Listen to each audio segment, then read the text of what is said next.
Okay, we said that motion field is important for. Can anybody tell me what motion field was? What is motion field?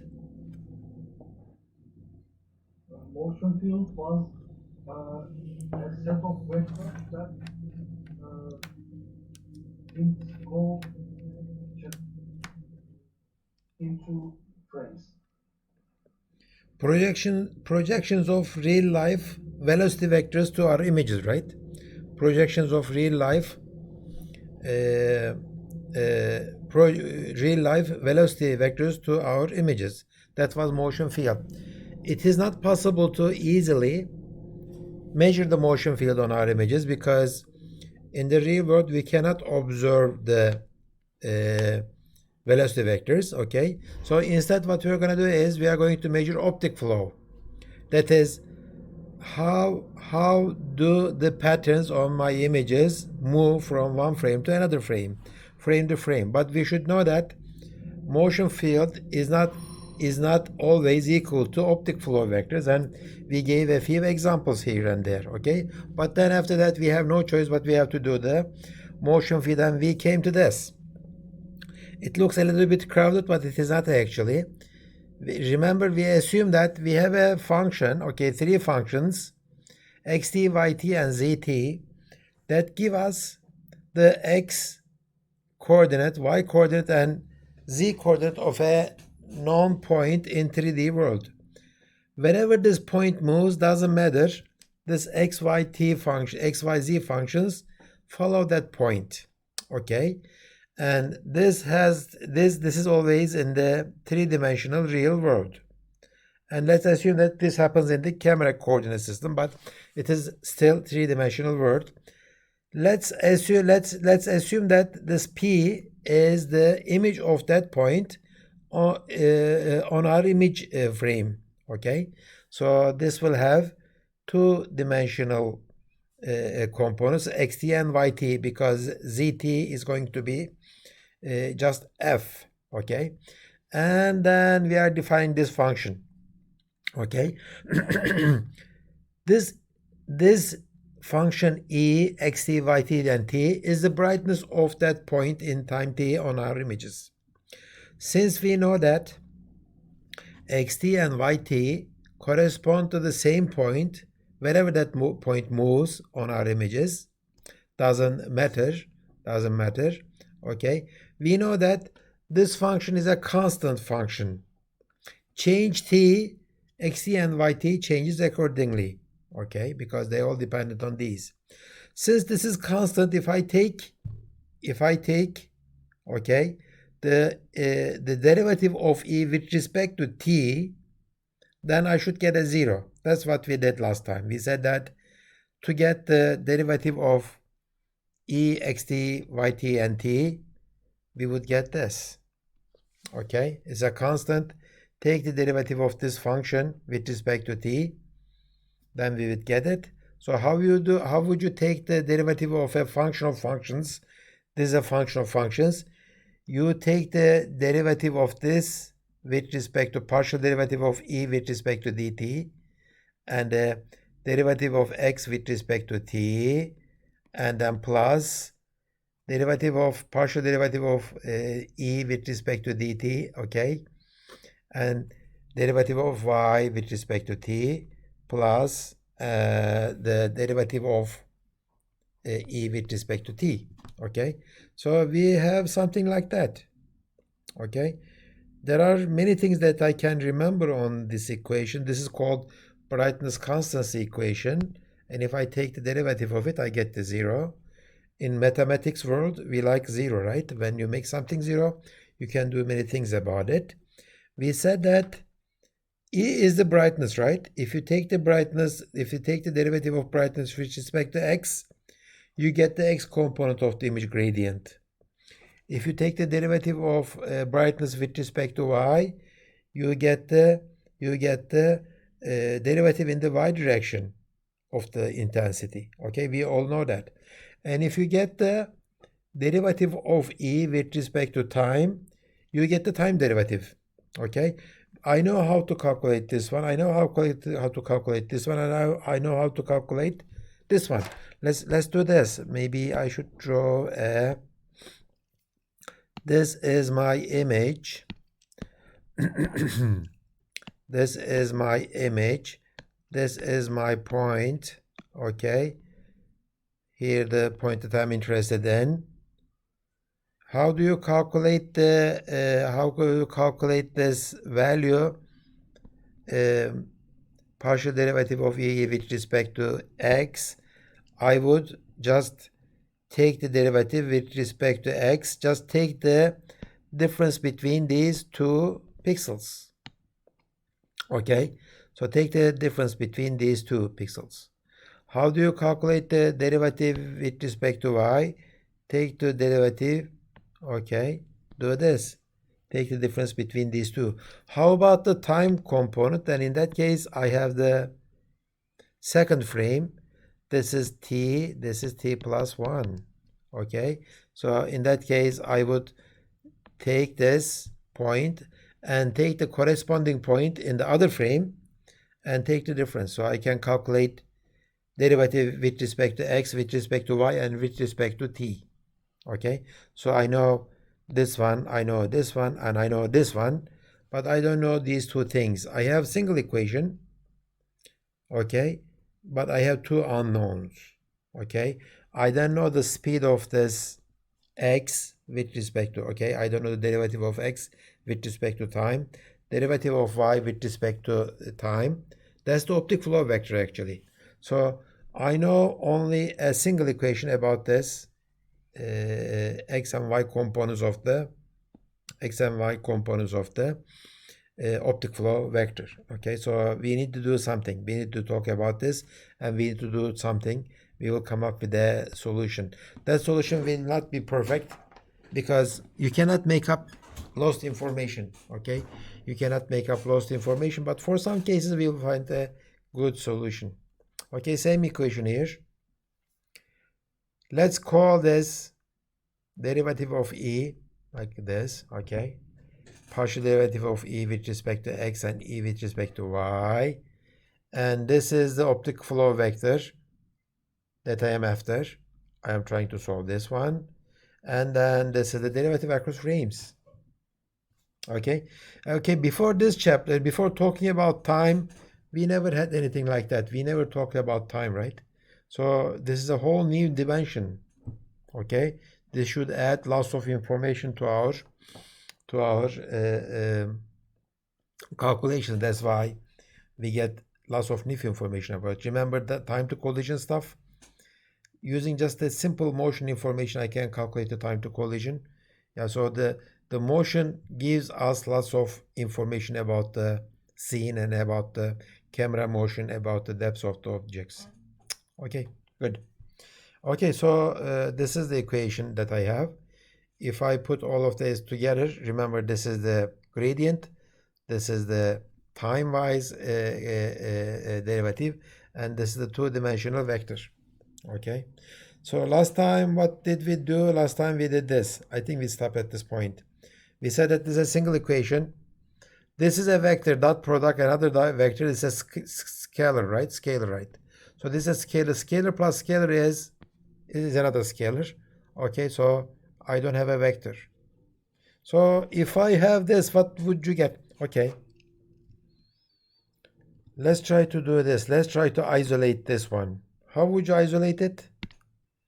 How would you isolate it? Okay, this is the okay, is equal to minus et. How would you get this? This is a vector, this is another vector, and at the other end I have minus et. So you would say that divide this one with both of them the same thing. Come on, I couldn't write it right. Let me do it right. Okay. And what do you see? This is weird, right? This is so weird. Why? Because we can't divide vectors. Yeah, you cannot divide. You can't divide a scalar with a vector, right? This is what I'm okay. And you cannot do the same thing here either, right? This is so weird. So what can I do? The best I can do here is this is something like this. Okay. V is a vector. It is like this. This one, gradient of I, is another vector. If I do the dot product between these two, all I would get is, let me make this a little bit longer. Okay, this is the gradient. All I would get this is this. Okay, this component of V. V has the other component too. Okay, V has two components. Here, if I do this, if I divide both sides by the length of this vector, okay, if I divide both sides by the length of this vector, all I have is this component of V along the direction of gradient of I. That's what I am getting. Okay. So this is what we are going to do. We say that I can get only the motion field component in the direction of special image gradient. That's all I can get. Okay, I cannot get the other component. Unfortunately. But if I am lucky, if my gradient direction and my optic flow vector are in the same direction, then I can get the perfect V values. Okay, what does that mean? It means this. Okay, let's say I have an image. This is my image, and there is a square like that. Okay, if I am looking at this pixel here, this pixel. Okay, what is the gradient direction of this pixel? The gradient direction of this pixel is that way, right? If I am calculating, by the way, let me make this a complete block. Okay, and I am looking at this one. What is the gradient direction of that red dot, red pixel? It is this direction. That's the gradient direction. If I move that red dot, this whole object, the green object, to the right or to the left, okay, to the right or to the left, my optic flow vector is like that or like that. So it is in the same direction as the image gradient. In this case, I can say that I am estimating the optic flow vector perfectly. But if I am moving this green block up or down perfectly perpendicular to the gradient direction, then I won't be able to estimate any motion. I won't be able to estimate any motion at all. Last week I was going to show you this phenomenon, but I couldn't find it. Optic flow and aperture problem. Let me show you that animation images. Yeah, okay.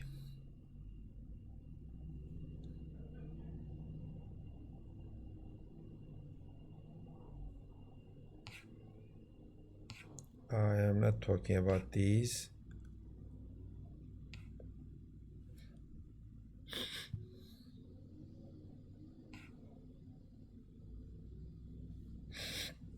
Yeah. So this is the thing. Let me go to downloading slide. Okay, let me open the slide then. Where did it go?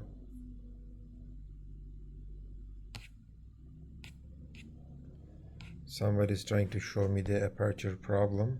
Yeah. The same thing here again. Didn't like this one. I found before the class I found one good example, but where did it go? I don't know where it go.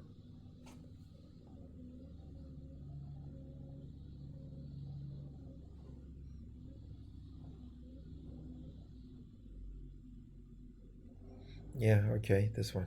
This one is good.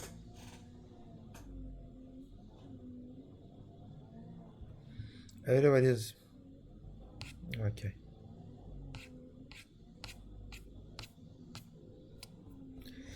Where is that picture? I am sorry. I found perfect example before the class. This was like a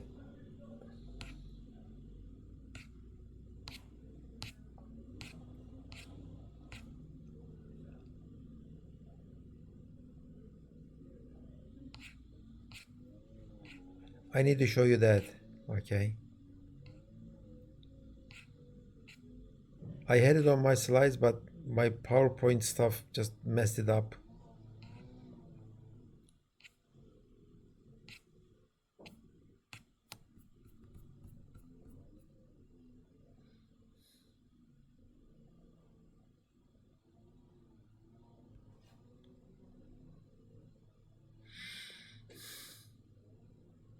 Okay, this one is good.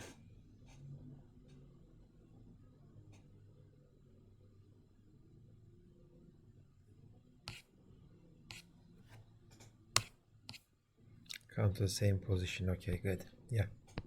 So suppose I have a green circle like that, okay, and there is a hole in it. There is a hole in it, and you see there is an object that I can see through this hole. If I move this object, in this direction of the arrows, then I can see the movement, right?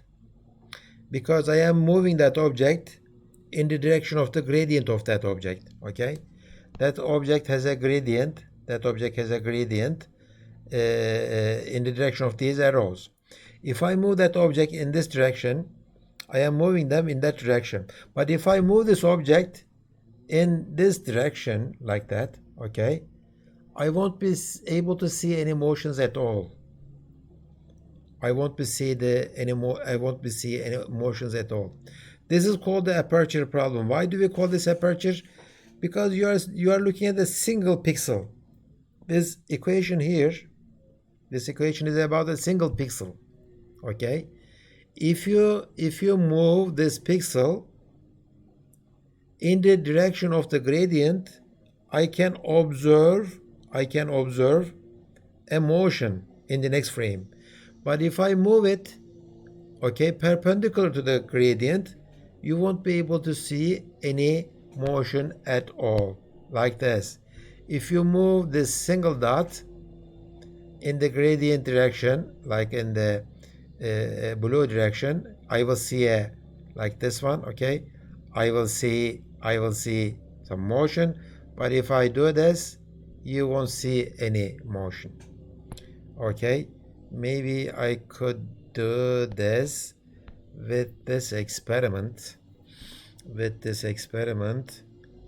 me do the experiment myself. If I cannot, okay, make it larger.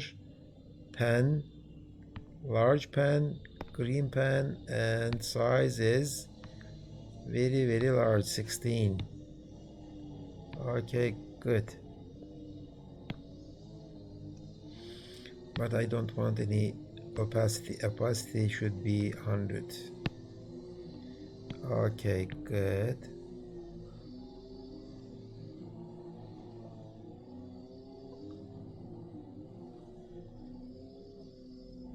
Okay, make it even larger. I couldn't make a perfect rectangle. Let me see if I can make it now. Okay, so this is what you see. If I move this screen up or down, okay, you don't see any movements if I had a perfect line, right? Because I am moving it in the direction perpendicular to the gradient. But if I move it like this, you will see the motion. This is called the aperture problem. Because all you can see is just single point that I am pointing right now. If I move it this way, since I am moving it in the direction of the gradient, you see the motion. If I do this, you won't see the motion. If I do this movement, you only see the motion. You only see the component of the motion that is parallel to the gradient. Okay, I am moving it diagonally, but you are seeing it like this way, right? That's what the aperture problem is. That's our problem. So how do you solve this problem? We are going to see in a few minutes. We won't give you the perfect solution for that one. Okay, good. Okay, so estimating of the overflow while keeping this in mind, uh, uh, uh, while keeping this in mind, aperture problem. We will have again, like we did in the stereo, everything is very similar to with stereo, because in stereo we have left and right images. Now we have many images of the same scene taken at different times. So correspondence is a problem. We are going to use a technique which is called the differential technique. Okay, it will produce dense optic flow vectors. The other one is, like we did in the stereo, sparse optic flow vectors. Okay, so we are going to look at this dense optic flow vectors using this equation of brightness constancy. Okay, differential technique. By the way, OpenCV offers lots of nice optic flow techniques. Okay, it says, okay, this one. Previous image, next image, you give two images. Okay, and you provide your points. I like to get the optic flow vectors for these points input, and then it gives you output array, the optic flow vectors. Okay, and there are some other parameters. Maybe we will look at it later. Okay, we will look at it later after I covered this one. Okay, so we know this one. This is brightness constancy equation. Okay, we say that if you multiply the image gradient with V and add the gradient with respect to time, you should get a 0. But because we have noise, we have other problems. Usually we don't get a 0, but we have a small number. Okay, epsilon accounts for noise and model errors. Okay, to address the optic flow problem, okay, to address the optic flow problem of brightness constancy and aperture problem, we will not calculate a single pixel's V value. We will assume this. We say that if this is my, if this is my image 100 by 100, instead of calculating each pixel's optic flow vector one by one, I will pick this 5 by 5 window, okay, and I will try to estimate the optic flow vector for the center pixel, and I will assume that all of the pixels are moving in the same direction. For example, they all are moving this way. Okay, so I will get more information from that patch. So let Q be a small 5 by 5 patch. If I write the same thing for all the elements of that patch, 25 of them, I will get this, right? So take the time-wise derivative for each point I, where I is going to change from 1 to 25. Okay. Since each one will produce an epsilon value, I like epsilons to be as close as 0. I take the square of each part, this part and this part, so that negatives will become positive, and closer to 0, the minimum value of these equations will be my best. Okay, so if I add all of these together, the total of them should be as small as possible. Okay, so okay, look at this one. How many unknowns do I have in this equation? I am trying to minimize this one as much as possible. Okay, that's what I'm trying to minimize. If you look at the right side, how many unknowns are there so that I can minimize this left side?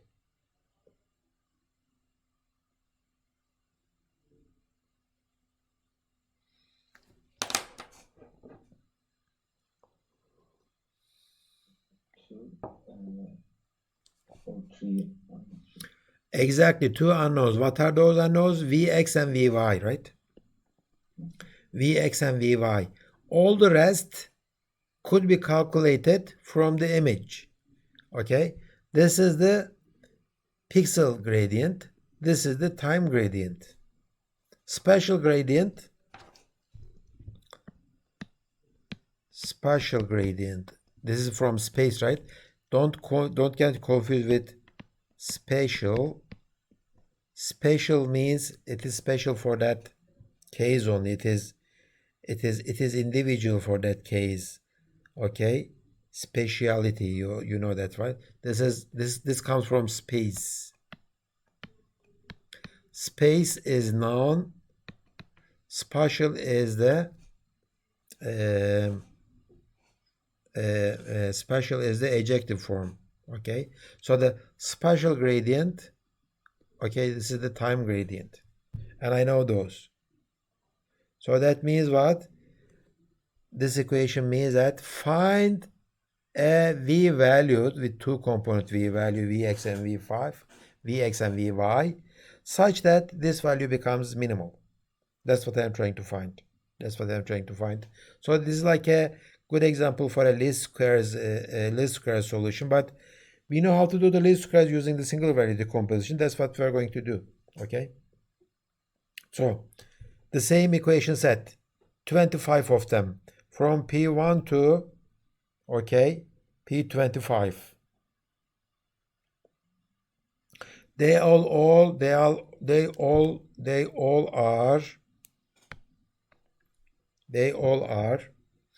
written the same way. These are the same V. These are the V. Okay, so this is a nice linear equation system. Linear equation system. This V is unknown, just 2 elements, and there is a.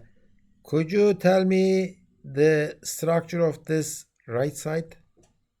What is this on the right side? What do I have? I can write this. A times V equal to B, right? What is the shape of B? What kind of an animal is B?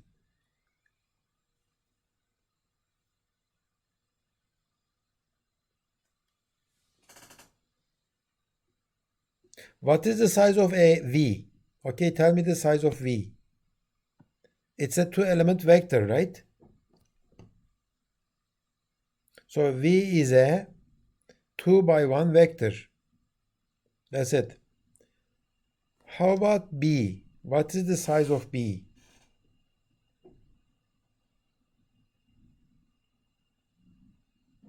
Uh, 25 by 1. 25 by 1, exactly. It has 25 rows and 1 column. How about this one? This is 2 by 1. This is 25 by 1. How about A? By looking at this, you could tell me what it is actually. This is A is what? If this is 2 by 1, V is 2 by 1, and if this is 25 by 1, this one is, it has to be 25 by 2, right?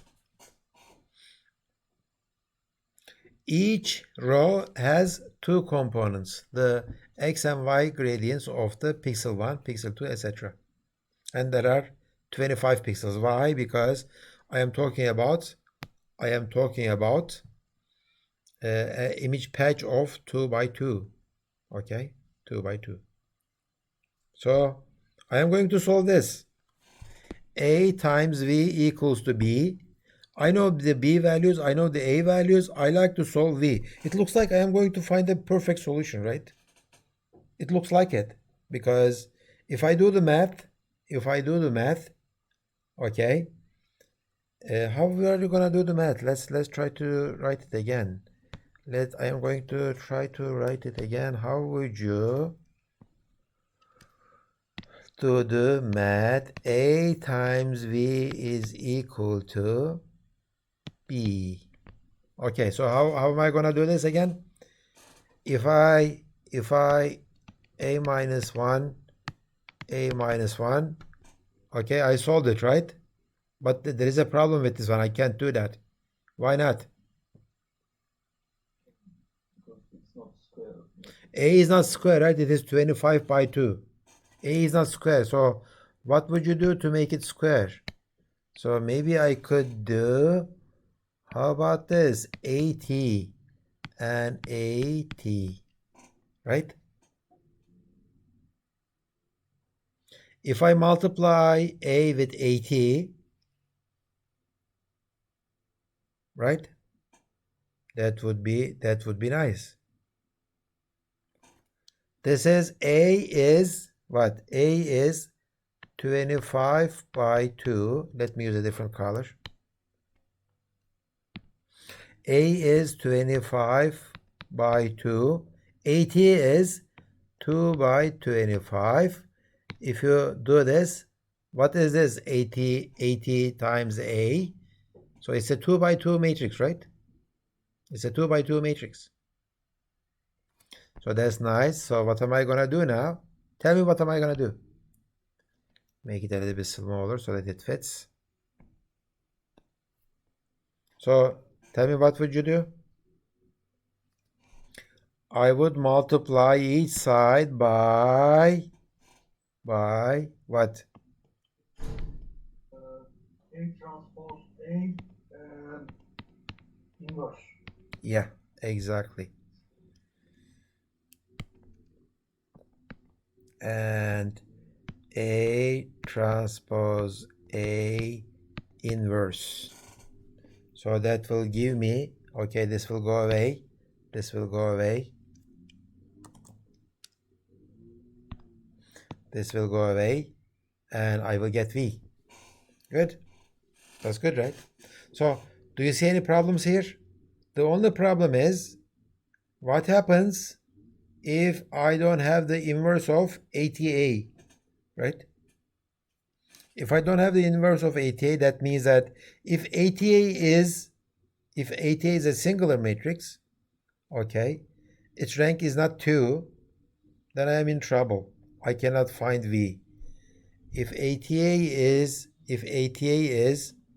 is not a singular matrix, then I will be fine. Okay, that's what I'm going to do. Let's do it. Okay, let's try to find the formulation and let's see what we are getting. Okay, so that's what I did already. Okay, this is a 25 by 2 matrix, 2 by 1, 25 by 1.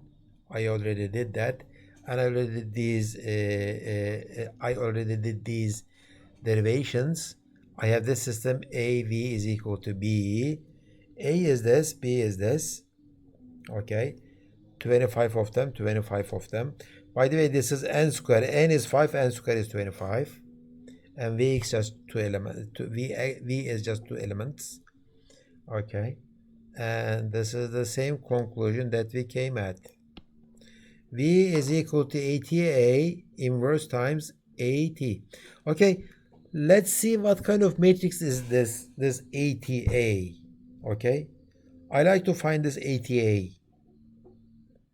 Let's see what that ATA is. Okay, we know what A is. This is A, right? This is A. A is 2 by 25, right? 2 by 25. ATA is 2 by 2. Okay, this is AT, this is A. If I multiply this first row of AT with A, what would you get? You would multiply this one with this one, right? Okay, I multiply this with this, and then I would multiply this with this, and it goes like that, and at the end I would multiply this with this. Just take a look. I am multiplying the same thing with itself. So it looks like I am calculating this, right? Summation of all the x derivative values multiplied by each other, okay? So ex squared. So ATA is a 2 by 2 matrix. The first element is this. The second element is obviously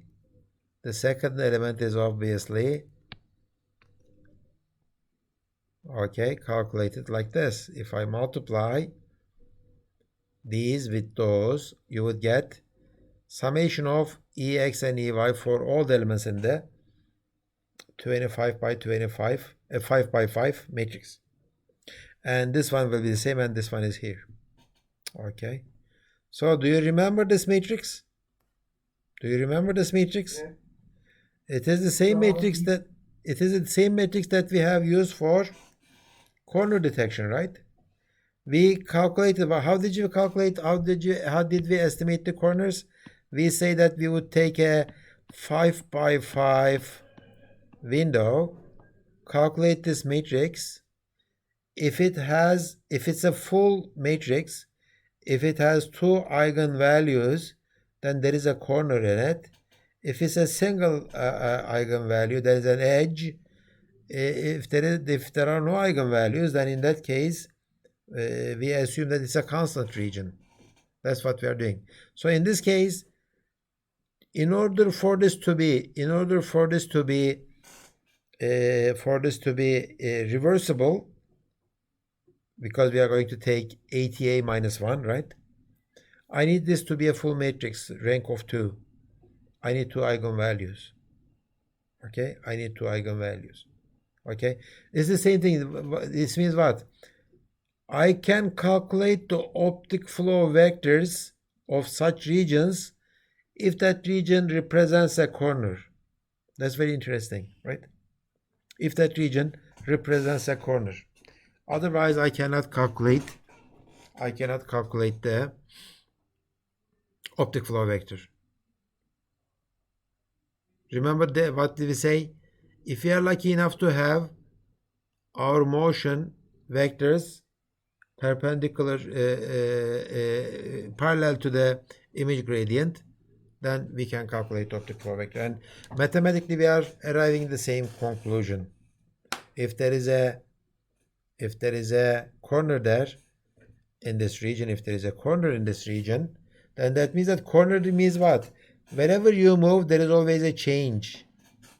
Then that means that wherever I move that window, okay, there will always be a gradient in that direction. Then I will be lucky in these kind of cases. Okay, so matrix for corner detection, if you remember, okay, is singular when the determinant of ATA is 0. But if determinant of ATA is 0, then one or both values are 0. One eigenvalue is 0, no corner. 2 eigenvalues 0, no corner. Just an edge or homogeneous region. If I have 2 eigenvalues, then I am fine. So If this matrix is not a full matrix, if the rank is not 2, then I have the aperture problem.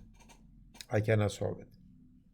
So mathematically, we found a way to detect aperture problem. That's what we are going to do. So let's look at the algorithm itself. Let's look at the algorithm. Algorithm is this. Somebody is going to give me n images that are taken of a same scene. Either the image is the scene elements are moving, or my camera is moving, or both of them are moving. Okay, I take all of these images. Now I'm going to calculate the optic flow vectors that are representable for each n by n region. Okay, n by n region. This is what I do at first.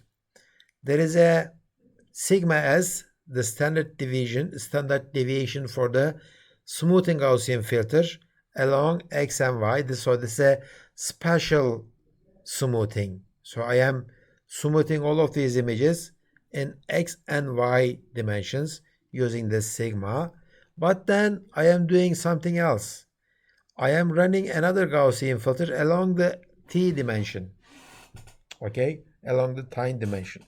So I have two smoothing operations. One is in the xy dimension, the other one is in the t dimension. Okay, good. So after that, I prepared my data for each image. Okay, I filtered x and y, x, y, t dimensions. I compute ex, ey, and et, and we know how to calculate those for each pixel in the image. And then for each pixel of the image, we do this. Compute the matrix A. Okay. How do I calculate the matrix A? Matrix A is this. In a 5 by 5 region, or 7 by 7 or 3 by 3 region, calculate this 2 by 2 matrix. And then calculate this value, ATA minus 1 times ATB, and then your output will be this vector. And if you cannot take the inverse of it, then that means that there is no optic flow vector calculated for that point. This is called differential optic flow algorithm. Why do we call it differential? Because we keep taking derivatives, right? Because it uses the brightness constancy equation. This is called differential optic flow algorithm. Okay, good. Any questions? Sir, is this the way of how the optical mouses work? Optical mouses, that's a good question. Optical mouses kind of works that way. In order for the optical mouse to work, this is my optical mouse. Oh, okay. Okay. So there is a camera there. Okay. There is a camera there, and let me turn it on. Do you see the light? Do you see the light in it? You don't? With your naked eye, you cannot see the light because it is either infrared or laser. But if I show it to inexpensive cameras, they usually show it. But it looks like, no, maybe the other one is cheaper. Oh, these are all lasers. So there is a light source in there, and there is a camera. Okay, and if you had implemented this kind of an algorithm in there, yes, it should definitely work. But it wouldn't work on what kind of platform? It wouldn't work on glass. Why? Because there is no pattern to catch on. There is no image gradient. Also, your optic flow, your optic mouse will not work if you have parallel lines, only parallel lines on your pattern, right? It will not. you need lots of corners in your pattern. It will not work. Okay, that doesn't mean that all the optic mice will work that way, but yes, you could have implemented it that way. Do you remember what we had before these optic mice? Okay, the optic mice before these had to be used on a special pad. Okay, and that pad had these rectangular patterns on it. Without the rectangular patterns, it doesn't work. What is a rectangular pattern? It has lots of corners. Without seeing those corners, you don't produce these values. Nowadays, these are more refined. I think they have a larger camera, and they are projecting patterns on it. Okay, but basically that's the idea. Yes. Okay, good. Any other question? That was a good question. I have a question too. I think before we start to talking about this eigenvalue Yeah. thing, we talk about. Can you come to before? I think 10 slides before.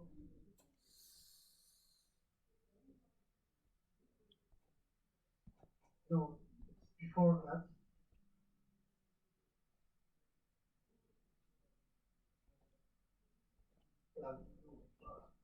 I can't remember.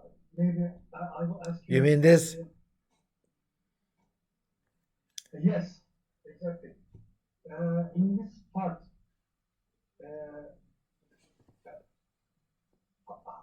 how did we came to how did we find this equation? Because hocam buna birkaç kere daha rastladım da bunu bir açıklayabilir misiniz? So this equation is the brightness constancy equation. Brightness constancy equation comes from this.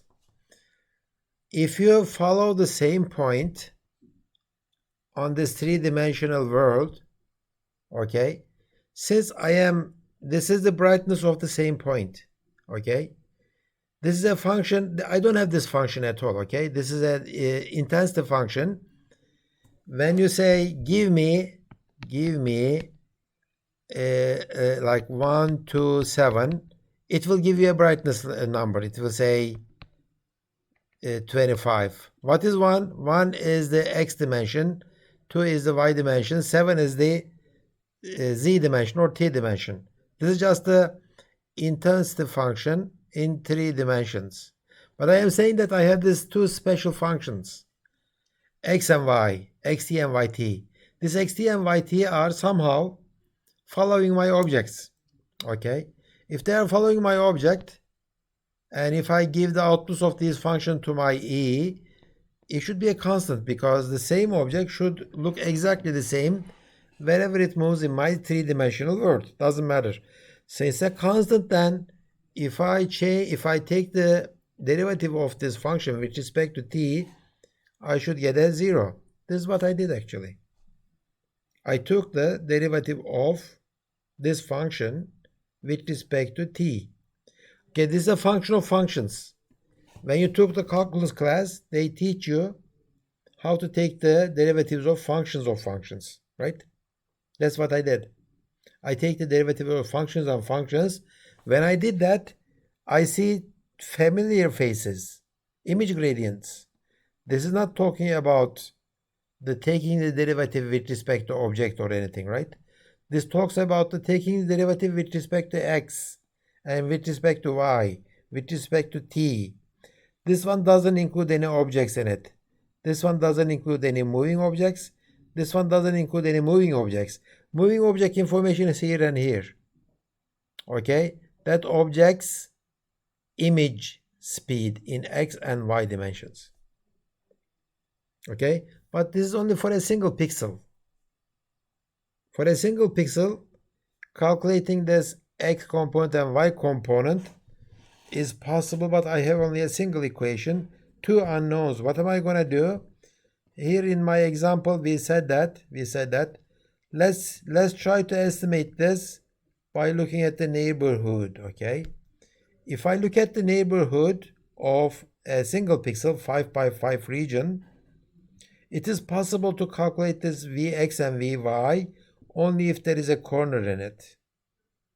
Only if there is a corner in it. If there is no corner in that region, if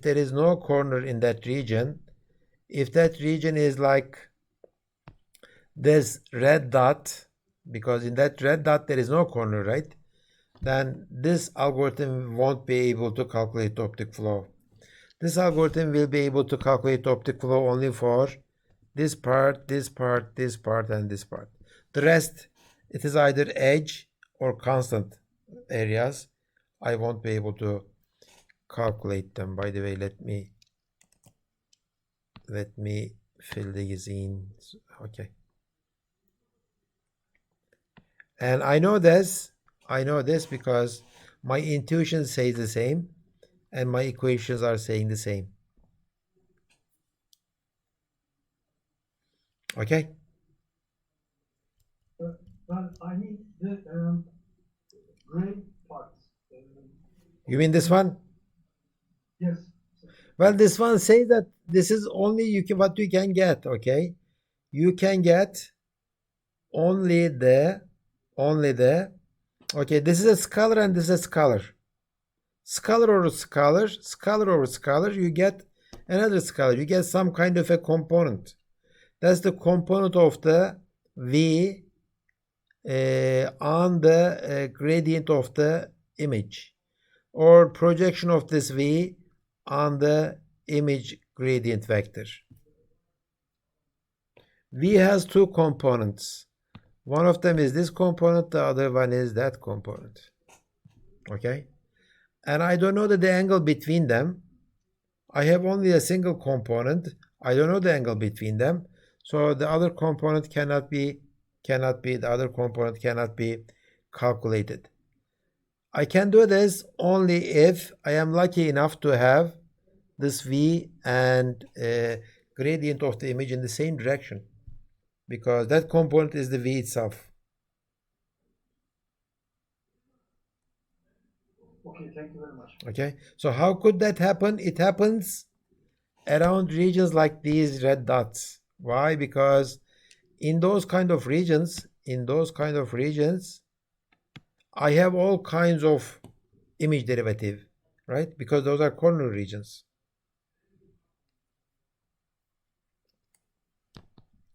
Okay, good. I am not going to give any breaks today because I started late.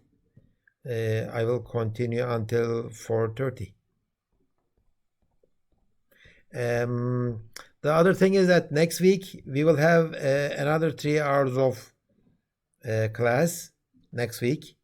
Okay, because I need to do some makeup time, because I think I started late one more time or something like that. So we need to make up that time. Also, so do you know our finals exam date? Is that date known? No? No. Okay. For the graduate students, okay, for everybody, I am going to, I think it is, what do you mean? It is 14th?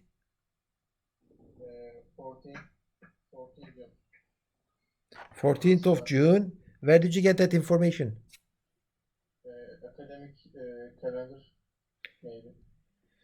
Let's go there. So this departmental page.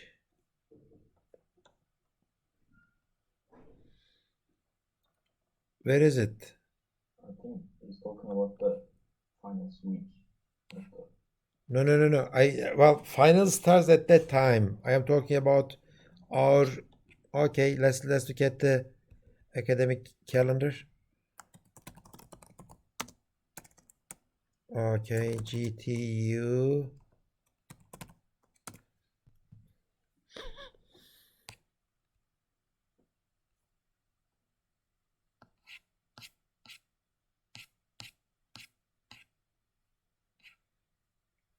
Okay. So 14th it will start. 14th is here, and it will continue until 25th, like here. So most probably our exam will be on 21st. Okay? Here. Most probably it will be on 21st. So next week I am going to make a class on 7th, regular class. On 14th, I will hold a lecture. On that lecture, our graduate students will make their paper presentations. Okay? They will make their paper presentations. So next week and the other week, I will have classes. For the undergraduate students, they don't have to attend on 14th, but on 7th, they will have to. Okay? That's a regular class.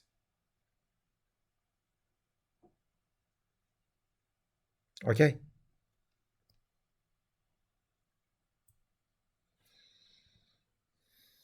Good.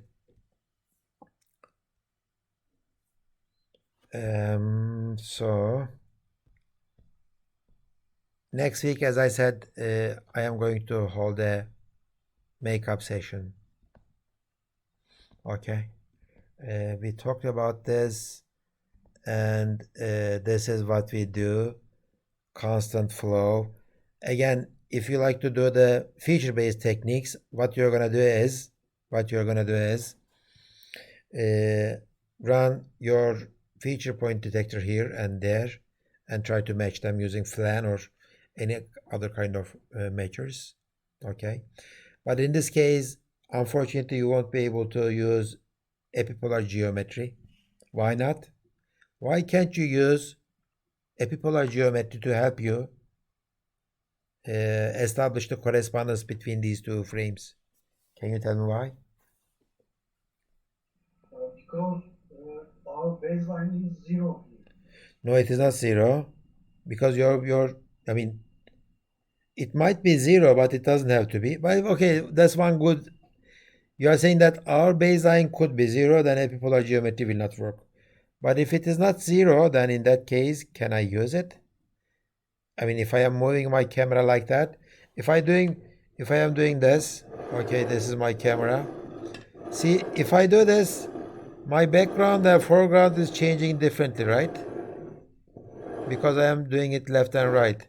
But if I do this, my background and foreground are not moving differently at all. So let's do this experiment. Just look at the tip of this pen, right? If I do this movement, my pen and the background area is not changing differently. But if I do this, it is very, very different, right? So if my motion is like left and right, I have a perfectly good baseline. Can I get the depth out of that? Surely I can. Yeah, I can. But why can't I use it? Because while I am doing this, I might be doing this too. The scene is changing too. I am moving my hands and everything. So stereo assumes that both frames are taking at the same time. Motion doesn't assume that. Okay. So when you are doing the feature-based techniques, of course, you need to be careful about that. Okay, so I will skip this one. Somebody has a good idea. Remember our discussion of these 5 by 5 matrix, and we assume that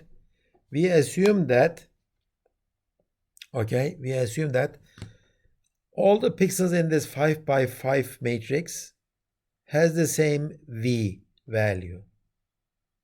Their optic flow vector is the same. This is not that realistic. Their V values could be similar, but they are not exactly the same. Sometimes it might be very, very different. So maybe I should do this. Maybe the center pixel should have more weight in this linear system. Okay, this should have a more weight, and the ones and the corners should have a lesser weight. Okay, in our calculation. So what are we gonna do? This is what we are gonna do. Okay, I will multiply this matrix A with a W matrix, which is a weight matrix, and W matrix will have, for example, for the center pixel, it will be 1. For the corner pixel, it is 0.01, for example. And the rest of the matrix is just 0. Okay, it's a diagonal matrix. So if I multiply A with W, of course I need to multiply B with W too. So I have the equation again. So how am I gonna continue with the rest? The rest is the same. Instead of multiplying the both side by A transpose, now I multiply them with this A transpose W, A, and I am doing that. So I am going to take the inverse of this A transpose W square A inverse and this. Okay, so this will give me again a V vector, and this V vector is supposed to be more robust because this V vector assumes that the center pixel is more important. Good. Okay, that's the idea. That's the idea of this improvement. That's the idea of this improvement. And we are doing this nicely. So there are always two parts of problems. The first one is the problem itself, the definition of the problem. The second one is coming up with a nice mathematically defined solution. Okay, and I know that most of you will think that, okay, these are all very not that often used techniques of linear algebra. How would I know these? Well, the answer is no, you don't. You don't. I mean, when I tell you that I am using this and this and this, okay, you just learn it. You just learn it. And whenever you see they are fit somewhere in your research, you would start using them. And to be honest, I mean, up to now, we didn't use much more than matrix multiplication, okay, and singular value decomposition. And using the matrix multiplication simple rules and the singular value decomposition, we did almost everything that we had learned. And when we are doing the camera calibration, I think we use this property of RT is equal to I, but this was already given. Okay, so we are not, okay, we might be using the mathematics linear algebra a lot, but we are not using very deep linear algebra unknown stuff. Okay, good. So that's it for this chapter. I am going to talk in a few minutes about structure from motion more carefully, but before I start doing it, let me make a small introduction to structure from motion. Okay, so far we only looked at optic flow vectors, right? Once you have the optic flow vectors, maybe you could use them to estimate the depth from the scenes or the structure from the scenes. And in fact, let's go back to the beginning.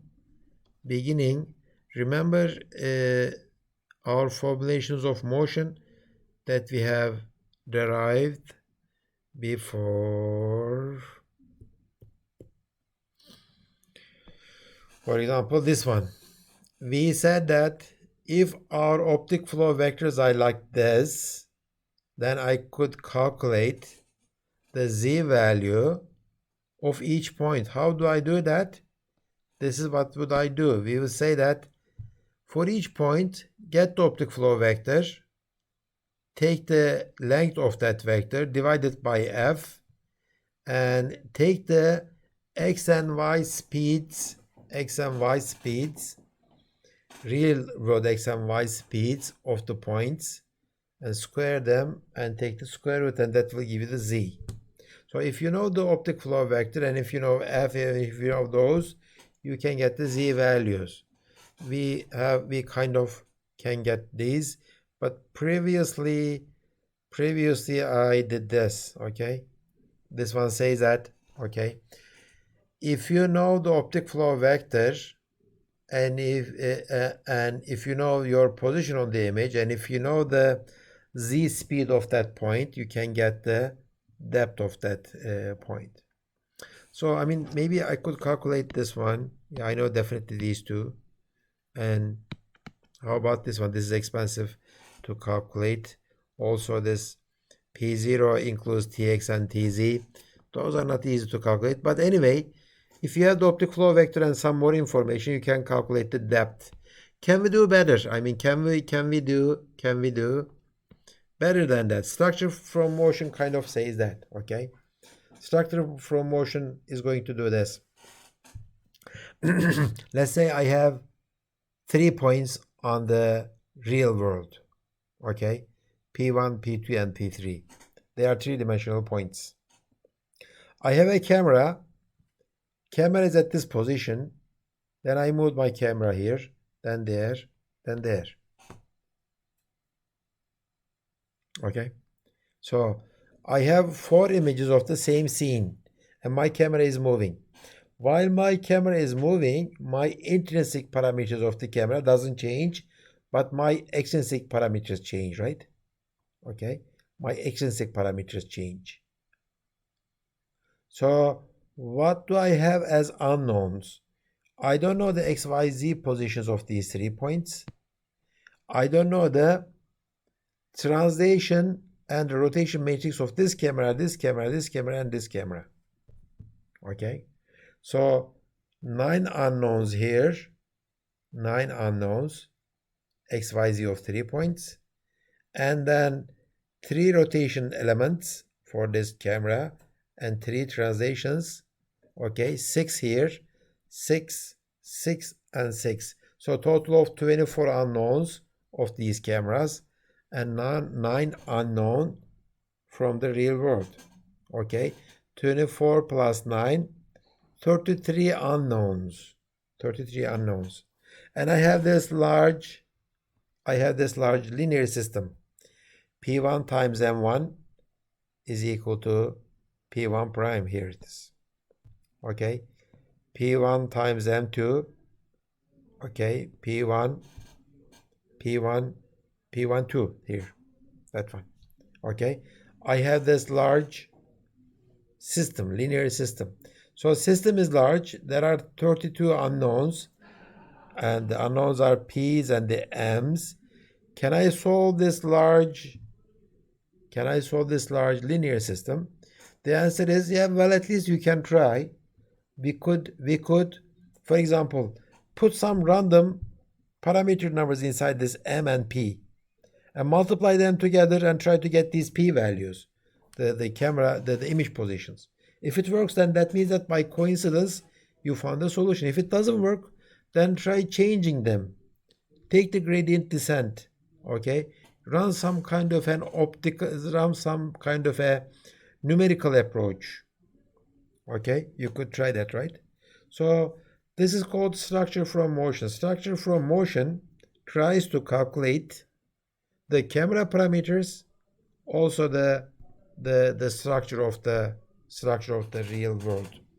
Okay, structure from motion works that way, and in a few minutes I will look at one example structure from motion algorithm, a simplified one, but it's going to be a nice mathematically defined method, and it's going to be a very nice starting point for us. Okay, good. Okay, if there are no questions, let me start talking about structure from motion, lecture 9.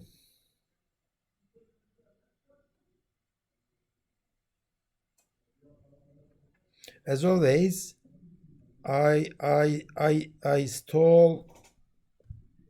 Okay, I have stolen all of these slides from other people, and I don't remember where I stole them. Probably from this person, and I mixed them together. I don't know what I did, and I am putting them together. Okay, Sometimes I add more stuff. Structure from motion is doing this. Okay, you have a scene like this, scene structure, lots of points. Each point has their own XYZs, and I have a camera moving around this structure. And after that, what do I have in my hand? All I have is 1, 2, 3, 4, 5, 6, 7 frames. Okay, I have 7 frames, and I like to recover the XYZ positions of each scene point plus I like to recover the camera positions, the camera rotation with respect to real world, and the camera translations with respect to real world. Okay, I need to recover lots of stuff. Previously, I didn't, and with the stereo, all I need to recover is the fundamental matrix plus the depths of each point. Now I have the R and T values to be recovered too. Okay. The structure from motion. Track a set of feature points through a movie sequence. Okay. So in all of these frames, I am tracking the same point. There is a tracking going on. And after that, deduce where the cameras are and the 3D location of the pixels. Then after that, you can render the synthetic objects with respect to deduced 3D points. I had a example somewhere, OpenCV example. Somebody did it. I think it is this one. Okay, good. Let me click on this. Oh, okay, go to here. For some reason it worked.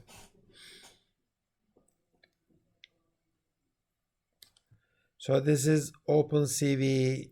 Well, it is doing a little bit more than that, but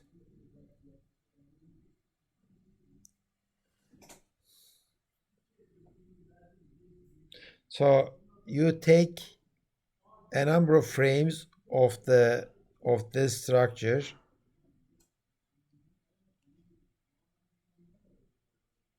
Okay, it's like you move your camera around and you take these structures.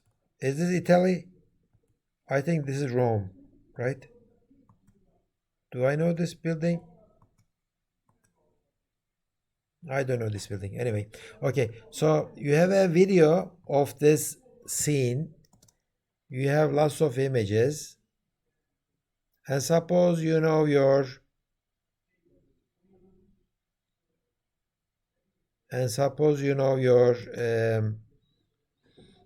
camera intrinsic parameters. And then the second step, you identify points in the images that can be detected in the other images. So trackable points, for example, corners, edges, or points, surf points, and etc. And you establish your correspondences between images, basically doing the optical flow or the sparse optical flow. Okay, so search for corresponding points in the other images. Optic flow is doing this for us. Okay, the correspondence between these two and then. Okay, so between all of them. And then I am going to compute the camera positions and 3D point positions. Okay, like this. This is what I had drawn already, right? So if my cameras are positioned this way, right? And if my blue point is positioned in that position, then everything is perfectly fits. For the red, it perfectly fits. For the green, it perfectly fits. Okay. If I can do that, I know the 3D points of each dot. Okay. And I know the camera positions too. Now I can go back and I can visualize the 3D points. Okay, this guy used 671 images from the video. So they tracked 50,000 points, and so they get the 50,000 3D points. Okay, so these are the 3D points visualized synthetically. And what are the green, what are these green triangles here? What are those green stuff? Is that where we get the frame of video? Those are the camera positions. Okay, that 671 frames, each one has a camera position. This guy is visualizing the camera positions too. And each camera position, as you see, has a direction too. So T plus rotation. Okay.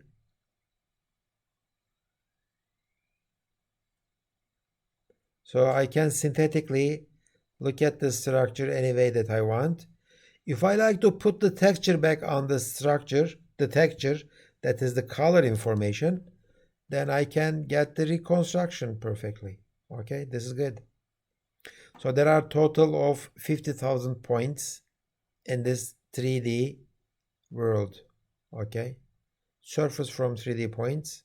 Okay, this is the reconstruction. For some points I don't get any correspondences, so I don't draw the surfaces.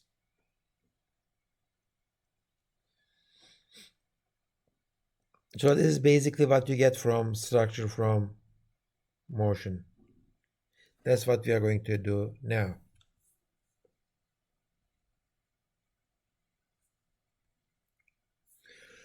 Okay, let me go to the first slide. Okay, so that's the problem. Track a set of feature points and then estimate the camera positions and the 3D points. And if you like later, render synthetic objects with respect to the estimated 3D geometry. Okay, for this, I am going to use this classical method of factorization.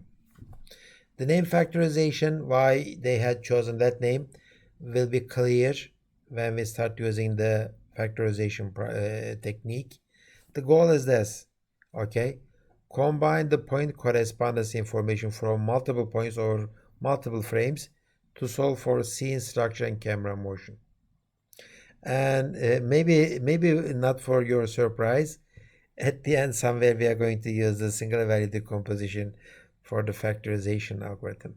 Okay, this factorization algorithm has very strong assumptions. It assumes an orthographic camera, which is not that realistic, but it is a good starting point for the bundle adjustment. Bundle adjustment is the technique that I talked a little bit before. Okay, you start from something, a solution, then you little by little change your solution so that you can see how you are improving. Okay, so bundle adjustment. At the end of the lecture we are going to look at the bundle adjustment solutions of OpenCV. Okay, so this factorization technique is just a structure from motion technique. It is one of many, but this one is simple enough to teach you. Also, it is robust against noise such as the calibration noise and the image noise, etc. Okay, let's look at this factorization now. Okay, let's say I have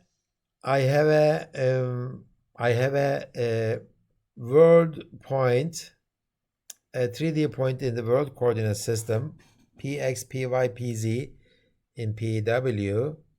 Okay, first I multiply with this translation vector and then I multiply with the rotation vector. Now I have the same point in the camera coordinate system. Okay, so in the matrix format, this is what I do. So what are my parameters? 3 translation parameters, cx, cy, cz. Okay, plus minus doesn't matter. Here it is minus because my z directions are in the negative. Depending on your coordinate system, this could be plus or minus. And I have 9 rotation matrix elements. Since I am in the homogeneous coordinate system, I am using 4-dimensional vectors to represent my three-dimensional world points. Okay, basically this is what I do. PW, world coordinates minus the center of the camera coordinate system, times the rotation, you get the camera points. Or if you like to express it in the extrinsic camera parameters, 4x4 matrix times this one, you get this. We already know that. But this is not image coordinate system. This is not images. This is again in 3D world, and this is camera coordinate system. I only have changed the camera coordinates. To come to the image coordinate system, I need to do the perspective projection. So we know how to do the perspective projection.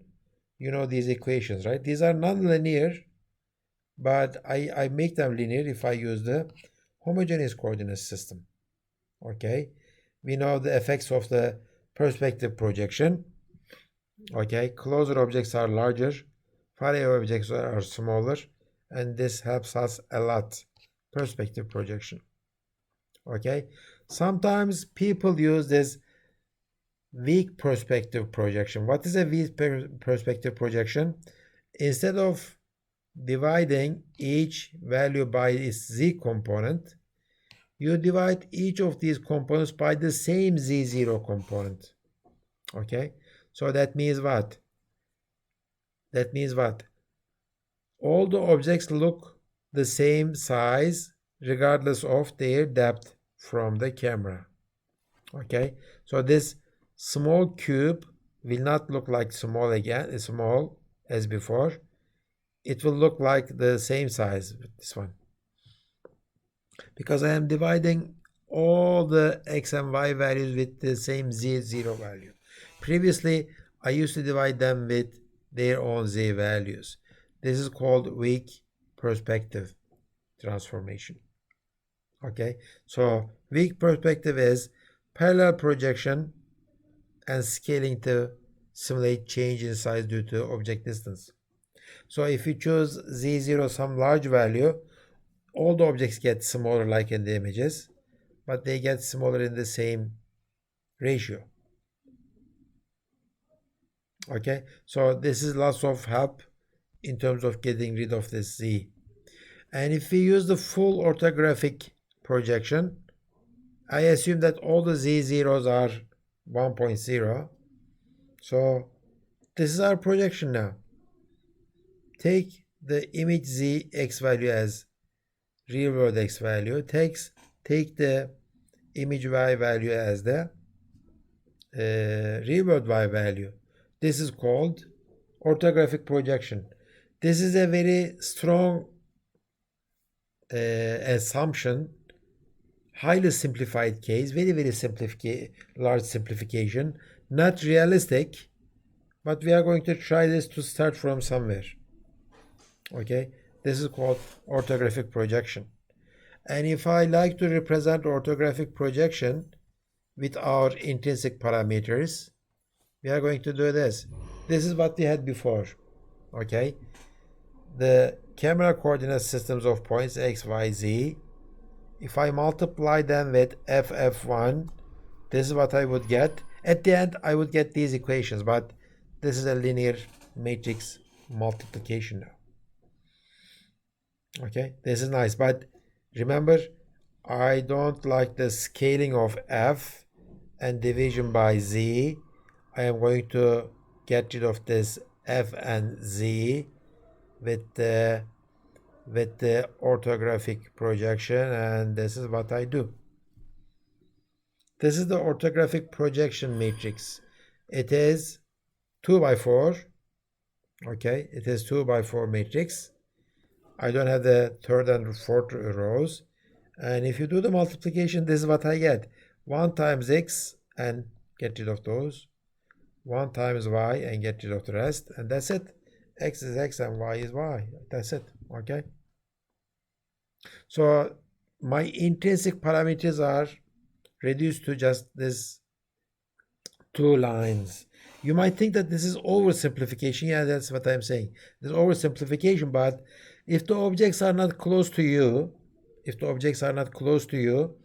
you can assume this maybe, because Remember that example that I showed you, that castle? Okay, that castle. That castle is not very close to my camera. I am far away from it. So maybe I could assume some kind of an orthographic, at least scale orthographic projection. Okay, good. So if I put everything back together, okay, starting from the world coordinates, this is my translation vector, this is my rotation, and this is my intrinsic parameters. So I am connecting the real world coordinates to my image coordinates. But look at this one.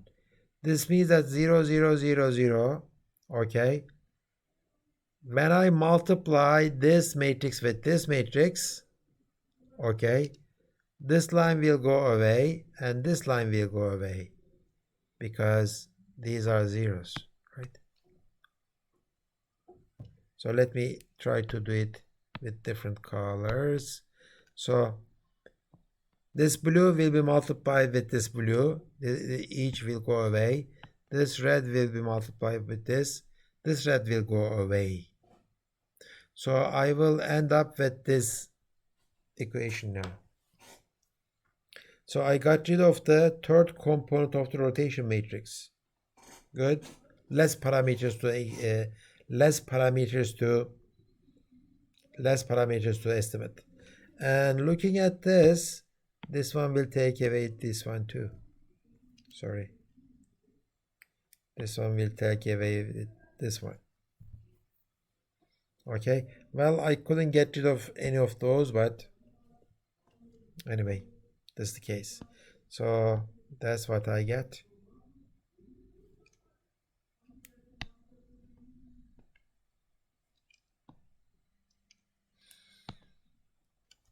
Okay, so if I get rid of these two, I would end up with this rotation, the first row, second row, get rid of this 0 and this 0.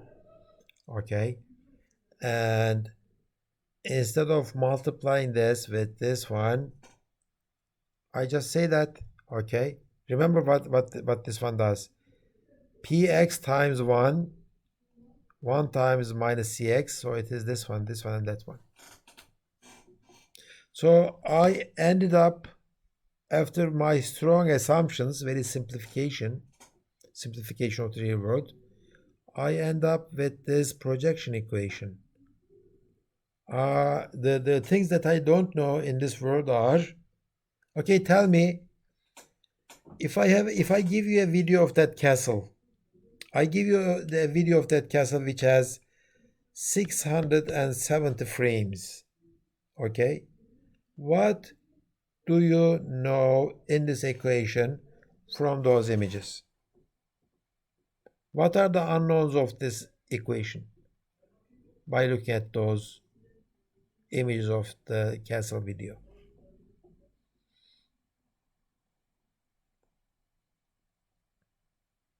Tell me the unknowns. Position in the real world. I don't know the position of the camera, right? These. I don't know the rotation of the camera. Also, I don't know these values either. All I know is this. All I know is this red one. All I know is this red one. Okay. XY positions of the track position. That's it. Nothing else. Even after this many simplification steps, I don't know much. But the thing is this. Between the frames, the rotation matrices and the C values don't change much. And I know that between the frames, these Px, Py, Pz values don't change at all. Okay? Because those are the real world coordinates. Okay, let's look at this equation. Let's move on. Okay? So the same thing T translation vector, the rotation matrix, I have only 2 rows of the rotation matrix. I am going to call the first rotation matrix row I, and second is going to be called J. Okay, IT and JT, so that I and J are 2 vectors. Okay, and for my X I have this equation, for my Y I have this equation. What does that say? Subtract T from real world coordinates and multiply it with the first row of the rotation matrix. That will give you X value, and this one will give you Y value. Okay, remember our rotation matrix is orthogonal, of course. Okay, my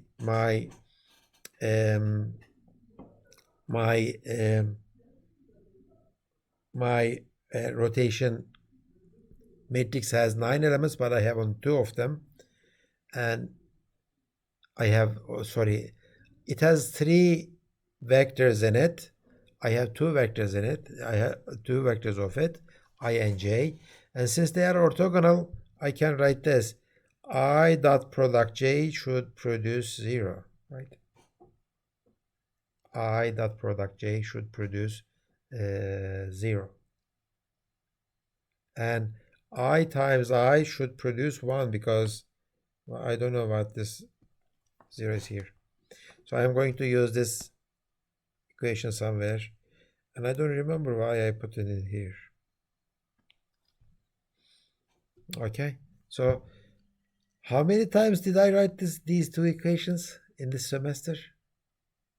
I am guessing maybe around 30, at least 20. So this is 21. Okay, I have this one. I don't know I don't know J, and the thing is that for each frame I have different J and I and T, right? For each frame, because for each frame the camera is at a different position. But the positions of P, they don't change. They are the same. They are the same. Okay, let's move on. Let's look at this. Let's look at this picture right now. I have this from the basic assumptions. I have, let's say, F frames.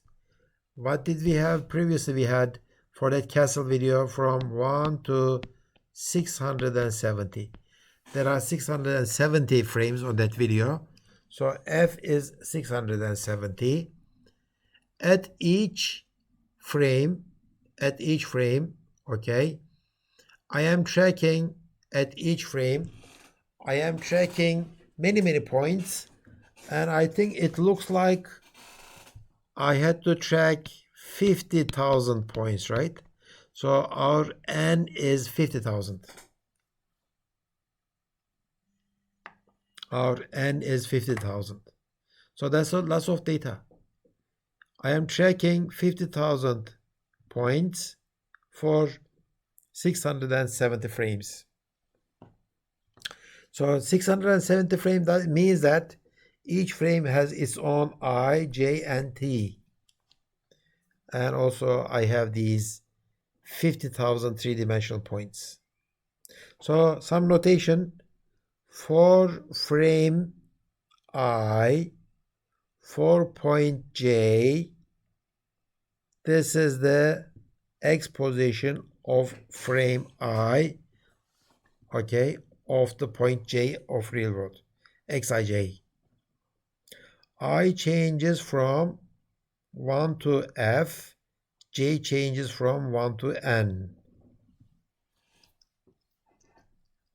Okay, good.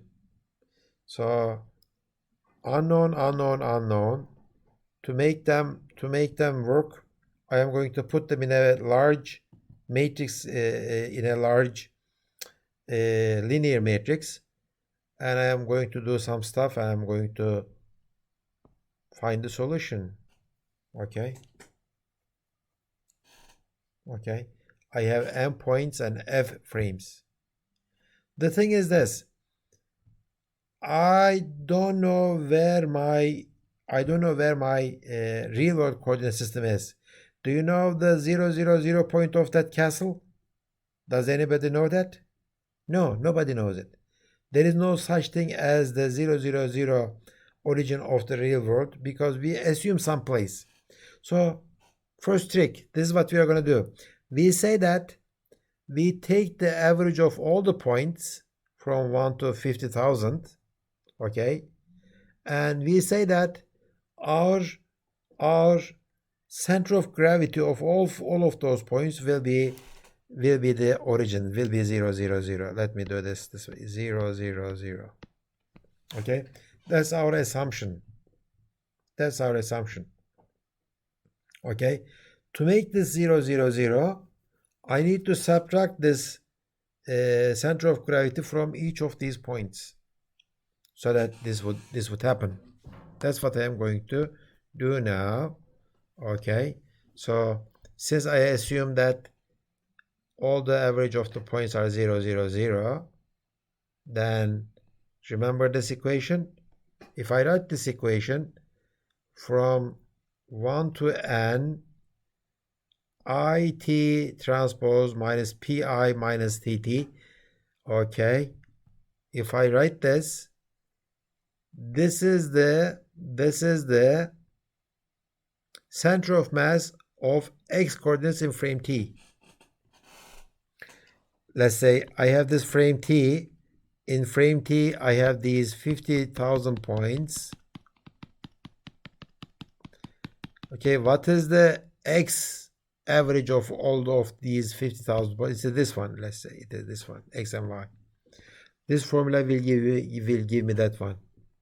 Why? Because that's the formula for the x. If I multiply this pj minus ti with iit, I would get this one. So how many points do I have for that frame I? I have 50,000 of them. So I'm going to run this from 1 to 50,000 and take the average of it. I would get this one. But if I look at this one, this part of the equation is not dependent on I, right? This has nothing to do with I. Okay, so I will separate into two, from 1 to n, itpi, and from 1 to n, ittt. Okay, I know that this is 0. I know that this is 0. Why do I know that this is 0? Because that's what I assumed in a few minutes ago. This is 0, but of course this is not 0, so this is what I get. So this one says that the average x position on an image frame t should be this one, it times tt. What is it? It is the first row of the rotation matrix for the frame number t. Tt is the translation vector of the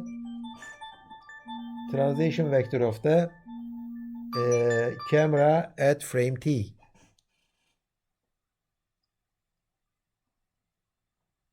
Okay, so I have these two. Of course I can write exactly the same thing for the y. That's what I would get.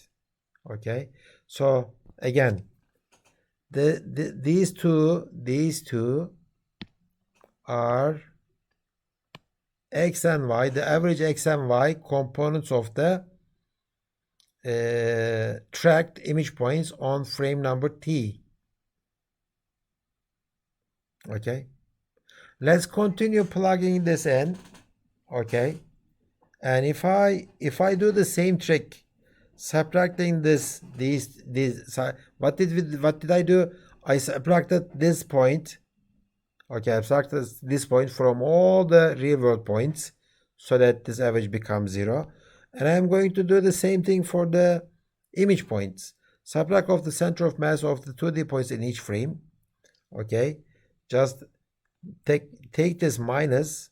Okay, if I multiply this one with this one and this one with this one, I would get this, right?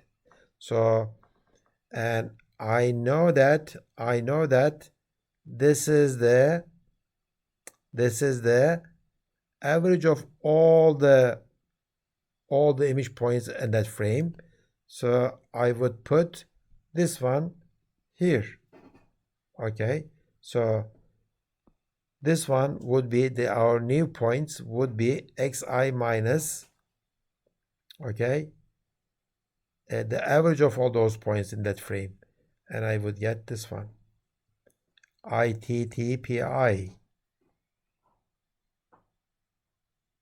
Okay, simplification. What did we lose? We lose the TI stuff from here. Okay, there is no TI stuff here. I don't see it. All I see is the rotation matrices, first and second components. That's a good thing. That's a very good thing. Okay, that's a very good thing. Good. Okay, so let's put them together after the centering. All I have is that our new image frame coordinates are represented like this. So what did we do? We removed unknown camera locations from equations. Okay, in these equations, do you see any t's in here? There is no t. There is no t. Previously we had t's, translation vectors. All I have are the rotation matrices, just 3 numbers for this equation and 3 numbers for this equation. Of course, I don't know PIs either. Okay, and I can use all that information to write one large equation, large matrix equation. This matrix equation is going to be proportional with f, which is 600 in our case, 670, and n, which is 50,000. It's going to be a large matrix, but we are not trying to solve a simple problem here. Okay, so this is 2f by n matrix. F is number of frames. Why 2f? Because for each f I have 2 components, x and y. N is the number of points. So in this case, this is going to be around 1300 by 50,000 matrix, very large matrix. There are 1300 rows of it and 50,000 columns of it. Okay, 50,000 columns of it, and the first column of this matrix is the x and y components of the first point, real world point. Okay, so at each frame I have the images of that point. This is the first column. Second column goes that way. Okay, so this is what we are going to do. We say that this equation is actually, this linear system is actually multiplication of this matrix with this one. Let's look at this matrix. Okay, this matrix says that this is my rotation. Okay, I values and j values. If I multiply this,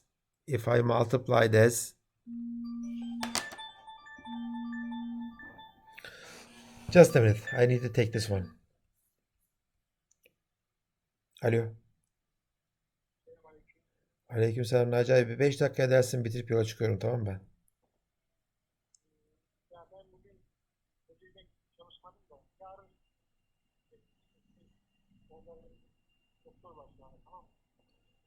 Neredesin sen şimdi?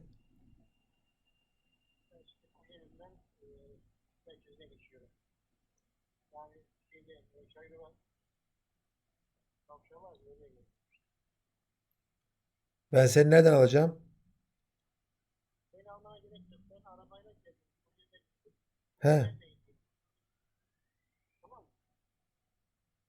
Ha tamam, sen bize doğru gitsene ya, sen bize git. Şu anda dersin var da sen bize doğru gitsene.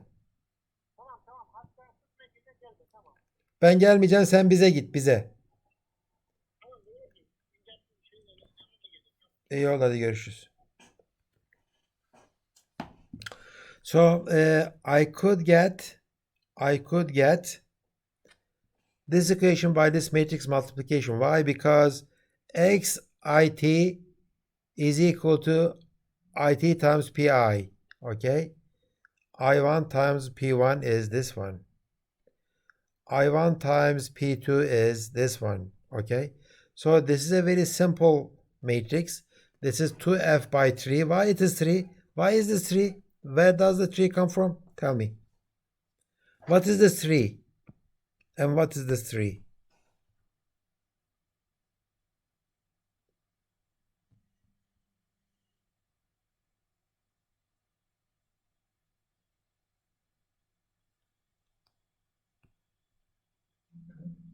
One is rotation elements and other is X, Y, and Z columns of real word object. Yeah, exactly. This is the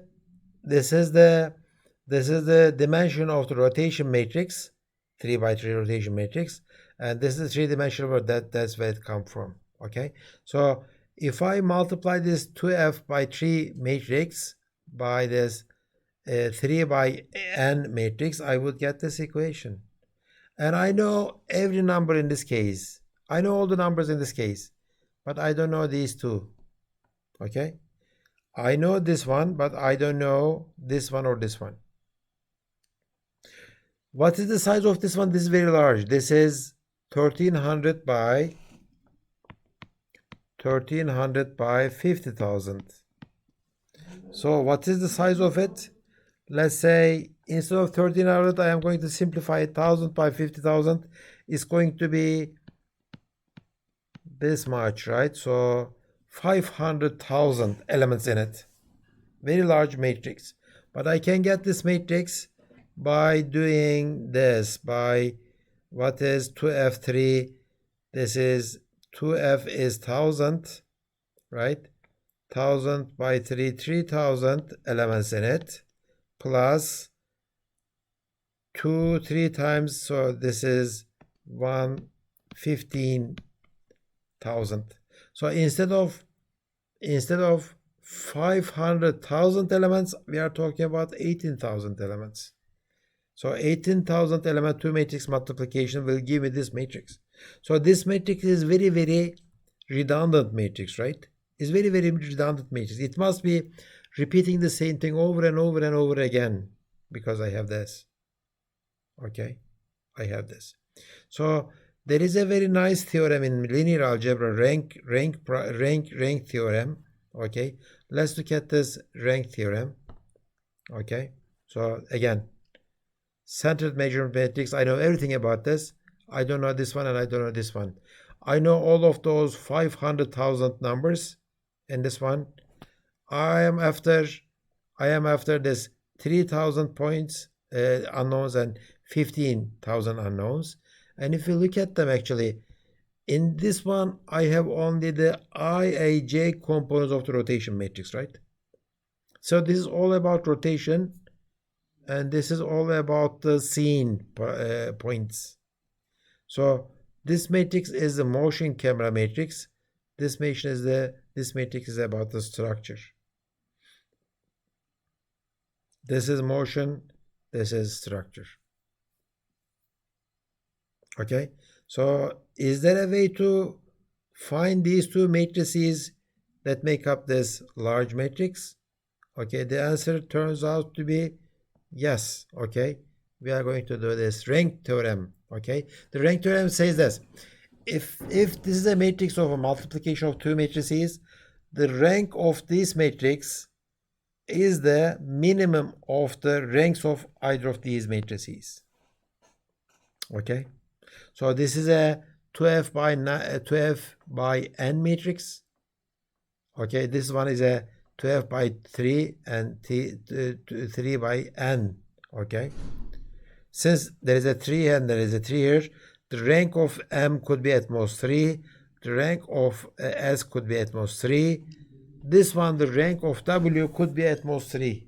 That's the rank theorem. Okay. And to calculate ranks, what did we do? To calculate ranks, we calculated the single value decomposition, right? If I take the single value decomposition of this w, it's going to be u, d, and v. And I know if W has a rank of 3, this D, okay, which is going to be a what, 2f by 2f, no, m by n matrix, very large matrix, but only 3 diagonal elements of it will be just non-zero. The rest of has to be 0, because it says it has a rank of 3 only. Okay, so this is a very sparse matrix. Actually, this is a very redundant matrix, and I need to analyze this, right? Okay, I need to analyze this, right? And after this analysis, I will come up with this motion matrix and the structure matrix. But it looks like I am out of time, and I don't want to take too much of your time, because this is the end of my lecture. I think I will stop here. And next lecture I will finish up with this one. And I will start talking about object detection. Okay? Object recognition and object detection. And we will finish up the semester. Okay? Okay, that's it for today then. I will see you next week.